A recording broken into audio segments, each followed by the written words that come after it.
For most of us, our friends are probably the people who get us the most. And some of you may say that you have a best friend who totally gets you. Now that's awesome, but it's probably not a lot more than that, is it? Now here's a stat that I made up that I think's probably pretty true. The majority of people don't feel like there's anyone who gets us 100%. Sometimes it would be nice if more people just understood us, all our quirks, our interests, our struggles, and our fears.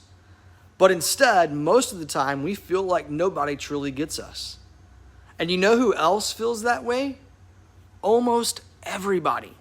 The truth is that nobody gets me or nobody knows the real me feeling isn't easy. It's one of the reasons this idea of personal matters so much.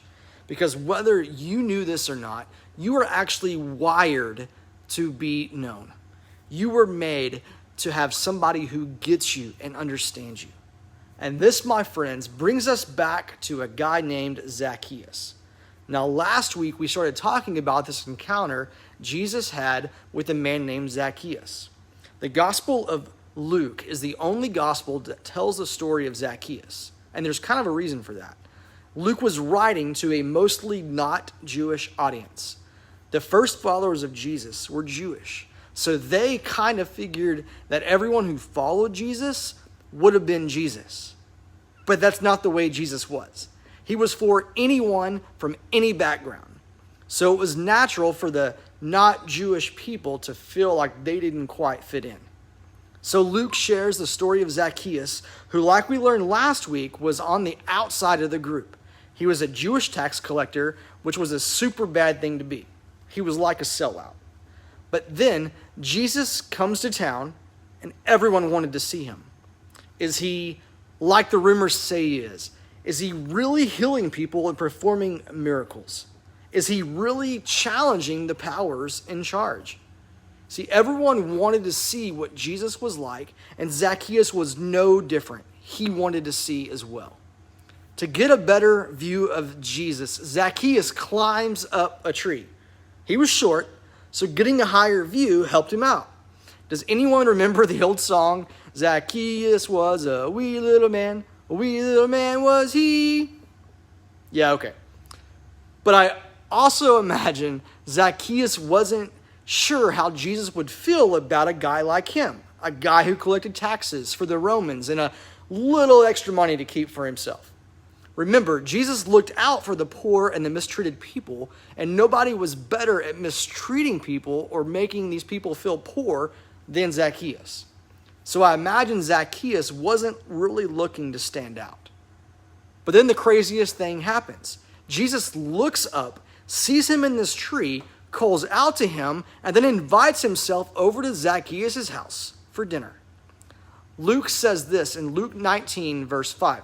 It says, when Jesus reached the spot, he looked up and said to him, Zacchaeus, come down immediately. I must stay at your house today. See, we hear that and we think, okay, it's a little bold, maybe even a little rude. Cook me dinner, coming over with no warning whatsoever. But in this context of this culture, it was an honor to host someone for dinner. Having someone in your home sent a message of friendship. So Zacchaeus wasn't sitting in the tree thinking Jesus was rude for inviting him over. He was most likely thinking, sitting in that tree saying, I can't believe Jesus would want to come to my house and have dinner with me at all. He announced it loud enough for the whole crowd to hear him. Luke writes in 19 verse 6, so he, Zacchaeus, came down the tree at once and welcomed him, Jesus, gladly. So why did Jesus invite himself over? Because Jesus cared about what Zacchaeus cared about. And even though it didn't seem like it on the outside, Zacchaeus cared about belonging. Zacchaeus cared about being accepted. Zacchaeus cared about being seen and being known. How do I know that? Because he was a human and we all want that. And we want it more when we feel like we don't belong anywhere. Zacchaeus lived his life as an outsider. As a Jewish man, he didn't fit in with the Romans, even though he worked for them. And he didn't fit in with the Jewish neighbors because he taxed them on behalf of the Roman government. See, Zacchaeus wasn't just climbing a tree to see Jesus. He was climbing a tree to see if he mattered to Jesus and to see if Jesus knew what mattered to him. Now, don't miss this. It surprises everyone. People didn't expect a friendship to form between Jesus and this local outcast. They liked Jesus and wanted to be around him, and they didn't really want to be around Zacchaeus.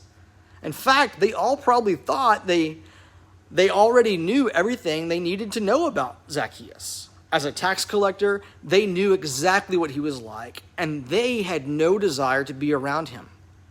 But not Jesus. See, Jesus knew that just because Zacchaeus had the label of tax collector, it didn't tell the whole story about who he was.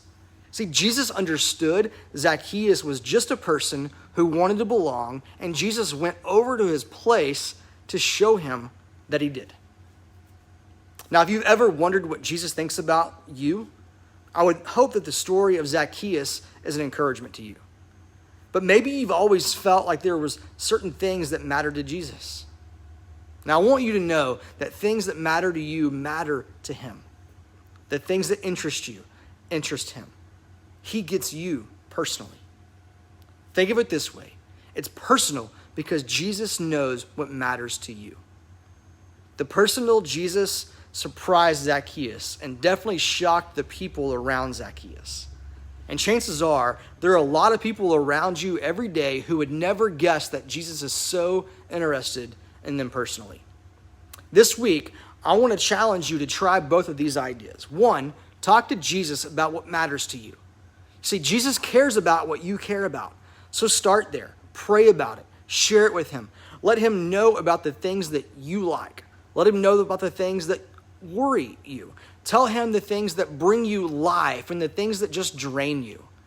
Jesus is never bored hearing from you and about you because it's personal to him. Now, second idea is to talk to others about what interests them. Just like the crowds of people in Zacchaeus, it's possible there are people that you've made assumptions about too. People you think are one way because of what you believed about them, but you've never made it personal.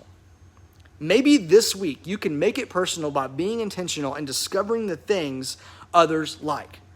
Let go of the ideas you've had about them and do for someone what Jesus did for Zacchaeus. In his letter to the church in Philippi, the Apostle Paul talked about this very idea in Philippians chapter 2 and verses 3 and 4. It says, rather in humility, value others above yourselves, not looking to your own interest, but each of you to the interest of the others. Look out for the interest of others. That's exactly what Jesus was like. He was selfless. He looked out for the interest of others. And we should do the same thing. This is what makes us stand out as people who follow him. Everybody needs somebody who knows their name and knows them personally. But I want you to think about something this week. Do you know what matters to the people you know? Really?